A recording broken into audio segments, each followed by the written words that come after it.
disaster opportunists, which is exactly right. Disaster tourists. A source close to the Sussexes told People magazine, their favorite outlet here in the United States, the couple are pro-family and pro-children, and their philanthropic work reflects this value. Pro-family? Pro-family? Exactly. Describing Harry and Meghan as pro-family, that feels strangely ironic when they've actively destroyed at least true. Pro-family in theory, in practice, results may vary. You're in America now, and we don't give a shit about you. You're not our prince. You'll never be king. We hate your wife. Stay at home in your $29 million mansion, all right? Meghan Markle just spent 48 hours in Jordan pretending to be a diplomat. She played football with refugee children and celebrated scoring against a kid half her height. She sat at a WHO round table like she just graduated from medical school.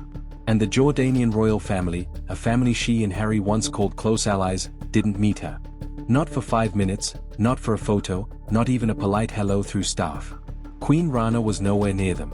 King Abdullah didn't acknowledge the trip existed.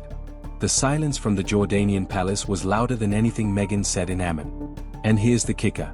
She showed up wearing the exact same shirt Kate Middleton wore 2 weeks earlier in a country where Kate literally grew up. You cannot write this stuff, but I can. So, here's how another Sussex humanitarian tour turned into another masterclass in self-inflicted humiliation and why this keeps happening over and over like a script nobody bothered to rewrite. It's just mind-boggling how you could just continue to walk through life and not even give the man a phone call and pay for the best medical care that Dad needs right now, Meghan. God knows. He's got a special place for you right next to that cabinet. You're going straight to hell.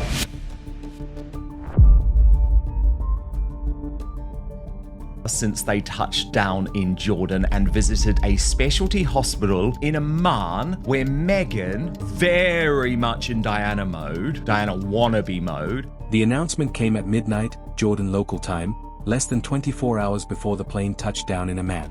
No diplomatic build-up, no advanced press schedule, no coordination with the British government, no coordination with the Crown, just a press release dropped into the void while most of the Middle East was asleep, and most of Fleet Street was still writing about Andrew.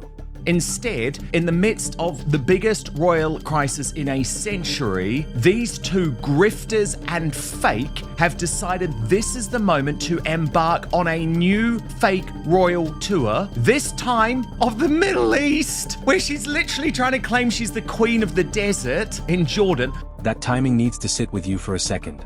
Andrew Mountbatten Windsor had been arrested days earlier on suspicion of misconduct in public office. Thames Valley Police had confirmed the arrest. The BBC was running wall-to-wall coverage. Buckingham Palace was in crisis mode. King Charles had referred to his own brother as Andrew. Mountbatten Windsor, not my brother, not the Duke, in an official statement. The biggest royal scandal in a generation was dominating every front page in the United Kingdom. And into that chaos, like clockwork, Harry and Meghan materialized in Jordan with a World Health Organization delegation, cameras in tow, humanitarian branding in full effect. But wanting to exploit their royal titles, I think it stinks. And I think what King Charles should do, he should just strip them of the titles. Let them go off and be, celebrities, that's fine. But don't do it in the name of our royal family. Tom Sykes at the Daily Beast published a piece with a headline that said it all. He called the Jordan trip a humiliation for King Charles. He argued it proved that Charles no longer controls his own family. That discipline within the monarchy has collapsed and Buckingham Palace can't stop what he called quasi-royal freelancing.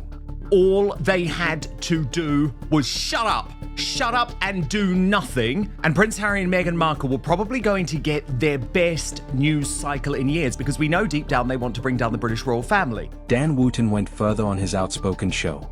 He called it a fake royal tour and added a line that did the rounds across social media. All they had to do was shut up for a couple of weeks. That's it. Just silence. Stay home. Let the Andrew story breathe. But silence has never been the Sussex brand. The brand is showing up exactly when you're not wanted in exactly the place that causes maximum disruption and calling it charity. This is a pattern for her. It's not about charity. It's about her image.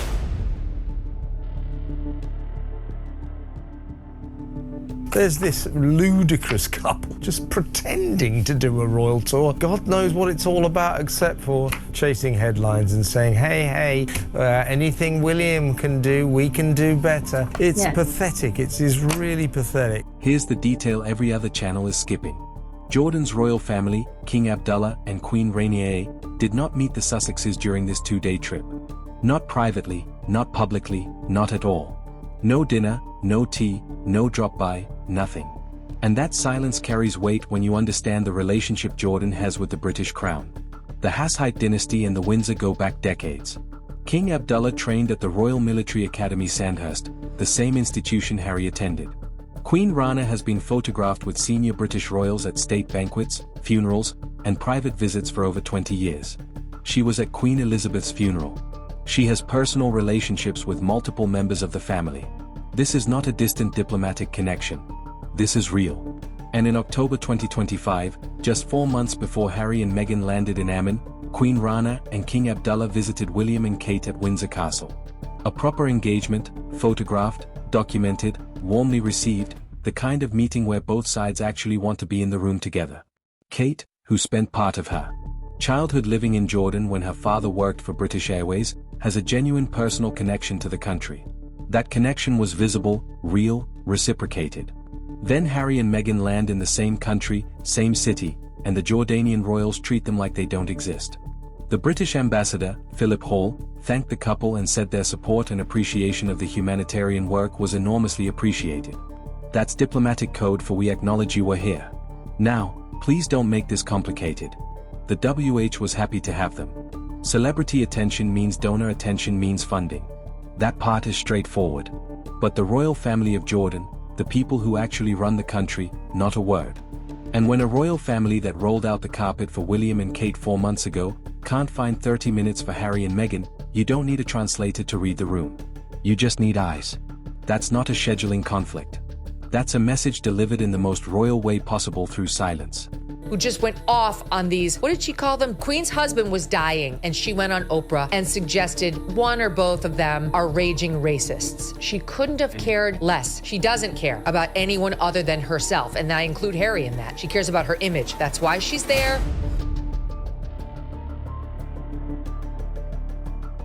First picture of Meghan, and I looked at it and I thought, oh my gosh, she kind of looks like a dude. And that's not to actually be rude, but how Meghan Markle's body is composed and the outfit that she chose actually screams masculine, not feminine. So guys, here is this particular outfit. If you look at it from this and you didn't know who that was, I would honestly think man. I really would. Now, let's talk about the wardrobe, because either Meghan's styling team has the worst research department in celebrity fashion or the best sense of irony on the planet.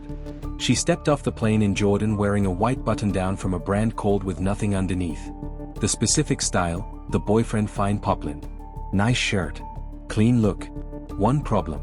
Kate Middleton wore the identical shirt. Same brand, same model. 2 weeks earlier at Castle Hill Academy in England, Kate wore hers in blue. Meghan wore hers in white. Same shirt, same month. Meghan looks sloppy. She looks sloppy and undone. She looks like a mess. She looks like she doesn't care. In a country where Kate literally spent years of her childhood. This isn't a one-off either. The Kate wardrobe overlap has become its own running joke in royal circles. The same designers showing up weeks apart, the same silhouettes, the same coincidences that somehow keep happening in the same news cycle. Whether it's calculated or careless doesn't really matter at this point. The optics write themselves every single time. Harry and Meghan don't tend to pop up unless they are taking advantage of the situation here. They wanted their name in the headlines. And then to come across looking compassionate and now this trying to come across like they actually care about other people. You can just see Meghan in every frame, in every photograph, positioning herself, checking where the camera is, checking if she got her right angle. Her brain is just constantly processing, is she in shot? Is this the best shot? And Harry just doesn't look like he's processing anything. He looks utterly miserable, completely checked out. And then came the football. At Zahra Tari refugee camp, home to tens of thousands of displaced Syrians, Meghan and Harry visited a Quest Scope Youth Center. The program runs art, music, photography, and sport activities for young people who've lost everything. It's genuinely good work, the kind of thing that deserves attention and funding. And Meghan decided the best way to draw that attention was to take a penalty kick against a young goalkeeper, score, and then throw both arms in the air like she just won a trophy.